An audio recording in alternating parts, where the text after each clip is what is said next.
Gandang umaga po. Alam nyo, tayo madalas tinutuligsaan ng ibang mga sekta kasi daw tayo, bakit daw meron tayong mahal na birhen, marami tayong mga santo, di ho ba?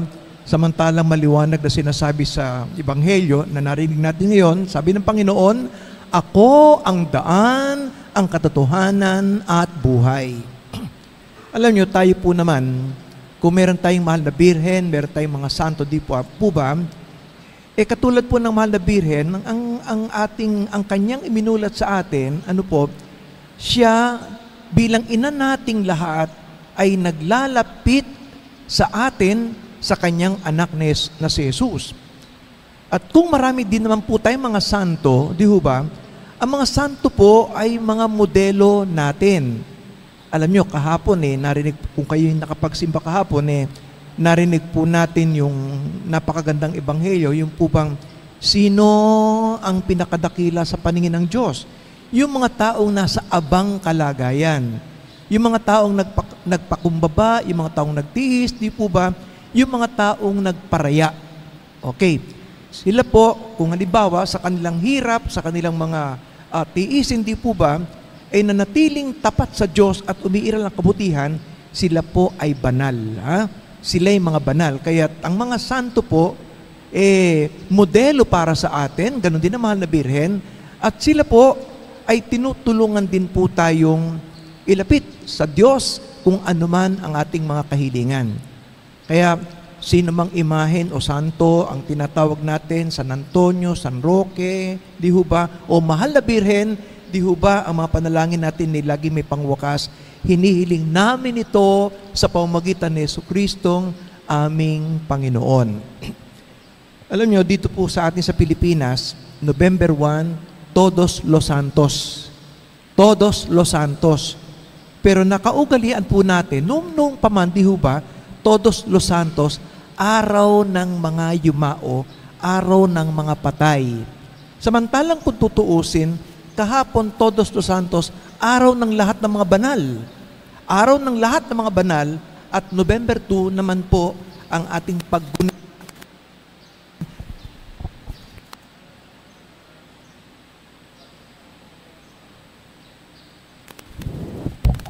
Ngayon, alam nyo, dito lang po talaga sa Pilipinas.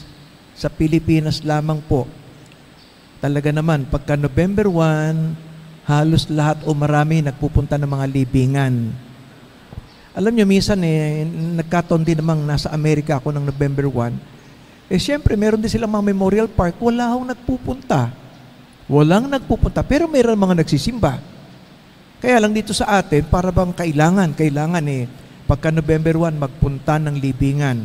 Di ho ba? Pagkukulang ba o kasalanan ba kung hindi ka dumalo sa sementeryo? Hindi po. Pagkukulang ba kung hindi ka magtirik ng kandila? O hindi ka magdala ng bulaklak? Pagkukulang ba? Hindi po.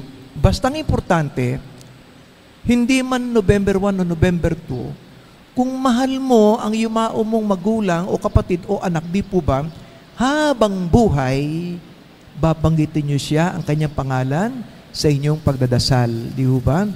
Alam niyo po, hindi magandang practice atin sa Pilipinas. Ha?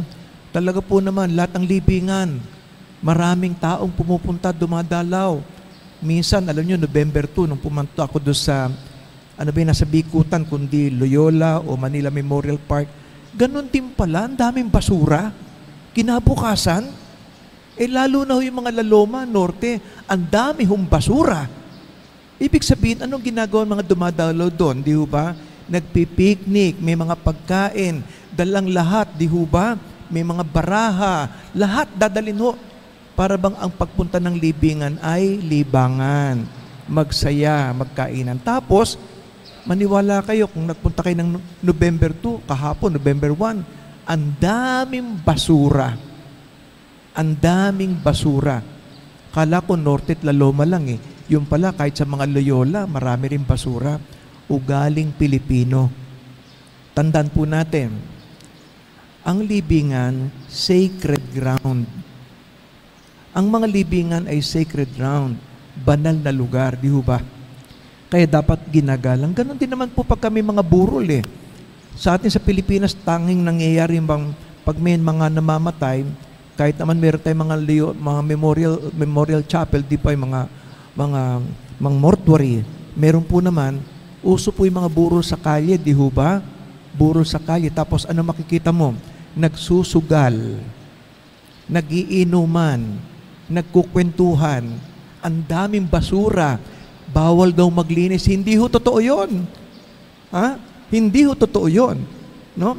Kaya kung saan at merong yumao, katulad po sa mga wake, sa mga memorial, sa mga funeral chapel, di ho ba? O sa bahay, o sa kalye, dapat po yan iginagalang. Hanggat maaari, wala pong sugal. Hindi naman kailangan maglamay eh. Ugali po sa Pilipinas maglamay, di ho ba? Sa ibang bansa, wala hong lamay. Eh, sa Pilipinas may lamay, pero anong ginagawa ng naglalamay? Nagsusugal, nagiinuman, ang daming basura, masama daw. Hindi ho totoo yun. Ha? Kaya ito lang po ang napakagandang paalala po dapat sa atin, di ho ba? Tayo po, sa panahong pinagkalooban at pinahiram ng Diyos ng buhay, sikapin po nating lahat na magpakabuti. Maging mabuti kang tao. Maging mabuti kang Kristiyano. O magpakabanal ka. Di ho ba?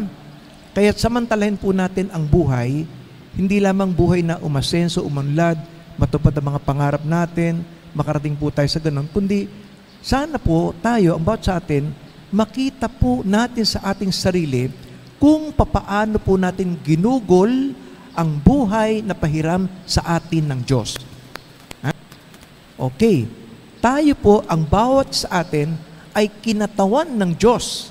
Ang buhay na meron po tayo ay pahiram ng Diyos, buhay na pahiram at galing sa Diyos upang ikaw ay maging instrumento ng Diyos sa pagpapatuloy ng kanyang gawain at paglilingkod sa lahat ng tao sa pamamagitan po ng bawat sa atin. Di ba? Kaya, hindi man tayo nangangarap na tayo po ay ma-beatify, ma-canonize, maging santo, pero inaasahan po na habang ikay nabubuhay, di ba, anumang pagkatao at kalagay na meron ka, sikapin mong ikaw ay maging banal, maging mabuti ka, nang sa ganun ma-enjoy mo yung habang at walang katapusang ligaya sa piling ng Diyos sa kanyang kaharian. So di po ba, tayo po naman ay mga binyagang Katoliko, at natural, naniniwala po tayong pumanaw man tayo sa buhay po nating ito sa mundo, sa kasalukuyan, meron pong buhay na walang hanggan na nakalaan sa atin, buhay na walang hanggan sa piling ng Diyos. Kaya kung tayo po ay nasa piling ng Diyos sa buhay na walang hanggan, edi siyempre ibig sabihin, walang hanggang kaligayahan at kapayapaan sa piling ng Diyos.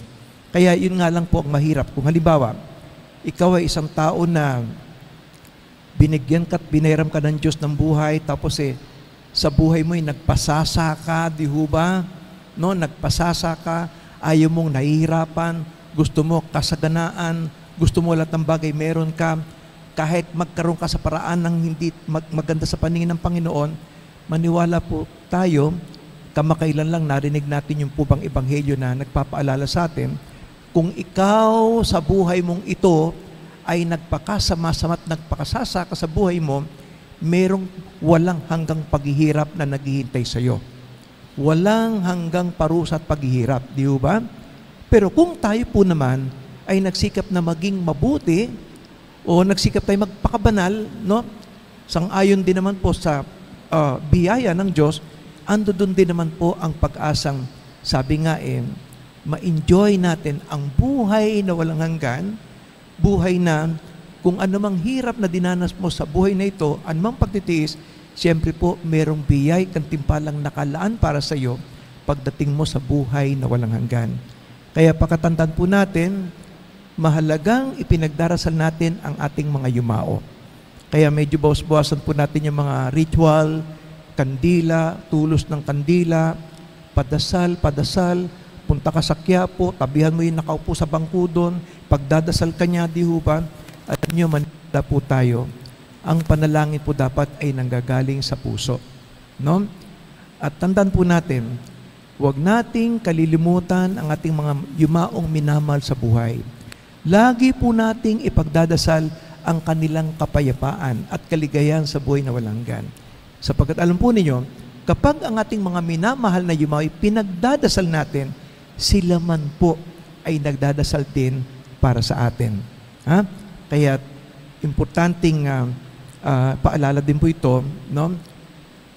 Maganda pong inaalaala at minamahal natin ang ating mga minamahal na yumao.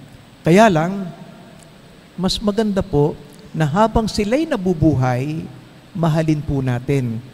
Huwag yung bang pagka nawala na, tsaka mo minamahal pala, samantalang nabubuhay siya, dapat mong alagaan, di ho ba? Dapat mong tiisin yung pag-aalaga sa kanya, nagkakamot ka na ng ulo, naiinis ka na, di ho ba? Pagka nawala na, ipagdadasal mo na lang. Hindi po. Habang nabubuhay, paglingkuran mo at ibigay mong lahat nang sa ganun, pumanaw man siya, tandaan mo, siya man ay nagdadasal din para sa iyo.